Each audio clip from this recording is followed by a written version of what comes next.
എല്ലാവർക്കും നമസ്കാരം. അപ്പോൾ കേറ്ററ്റ് എക്സാമുമായി ബന്ധപ്പെട്ട അറിയിപ്പാണ്, അല്ലെങ്കിൽ അതുമായി ബന്ധപ്പെട്ട ഒരു കാര്യമാണ്.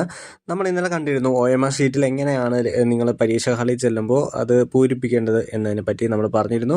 കാരണം നിങ്ങൾ പഠിച്ചത് കൊണ്ട് മാത്രം കാര്യമായില്ല. ഇനി എക്സാം ഹാളിൽ ചെന്ന് നിങ്ങൾ എന്ത് തെറ്റ് കാണിച്ചാലും അതുകൊണ്ട് നിങ്ങളെ ബാധിക്കാൻ പോകുന്നത് നിങ്ങളുടെ റിസൾട്ട് പബ്ലിഷ് ആവത്തില്ല. അപ്പോൾ നിങ്ങളുടെ ഈ ഒരു അവസരം നഷ്ടമാകും എന്നതാണ്.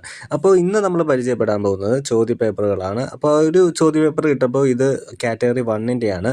അതിനകത്ത് ഇംഗ്ലീഷ് പേപ്പറിൻ്റെ ചോദ്യപേപ്പറാണ് ഞാൻ എടുത്തിരിക്കുന്നത്. 3 സെറ്റായിട്ടാണ് ചോദ്യപേപ്പർ വരുന്നത്. ആദ്യത്തെ സെറ്റ് നിങ്ങൾ എക്സാം ഹാളിൽ ചെല്ലുമ്പോൾ ആദ്യം തന്നെ തരുന്നതാണ്. അതിനകത്ത് സൈക്കോളജി ഉണ്ട്, മാത്സ് ഉണ്ട്, സയൻസ് ഉണ്ട്. പിന്നീട് അരമണിക്കൂർ കഴിഞ്ഞാണ് നിങ്ങൾക്ക് ഇംഗ്ലീഷിൻ്റെയും മലയാളത്തിൻ്റെയും തരുന്നത്. ഇത് ഇത്രയും നിങ്ങൾ ഏത് വേണമെങ്കിലും പൊട്ടിച്ച് ആദ്യം തന്നെ നിങ്ങൾക്ക് അറിയാവുന്ന എഴുതാവുന്നതാണ്. അല്ലാതെ ഇന്നത് ചെയ്യണമെന്നൊന്നുമില്ല. നിങ്ങൾക്കറിയുന്ന ഏതാണോ അത് നിങ്ങൾ പൊട്ടിച്ചെഴുതുക. അപ്പോൾ നിങ്ങൾ ഈ ക്വസ്റ്റ്യൻ പേപ്പറിൽ ശ്രദ്ധിക്കേണ്ട കാര്യമെന്ന് വെച്ചാൽ, ക്വസ്റ്റ്യൻ പേപ്പർ ബുക്ക്ലെറ്റ് നമ്പർ എന്ന് പറഞ്ഞ സംഭവമുണ്ട്. ഇത് നിങ്ങൾ OMR ഷീറ്റിൽ അടയാളപ്പെടുത്തേണ്ടതാണ്. ഒരു 6 അക്ക നമ്പറാണ്.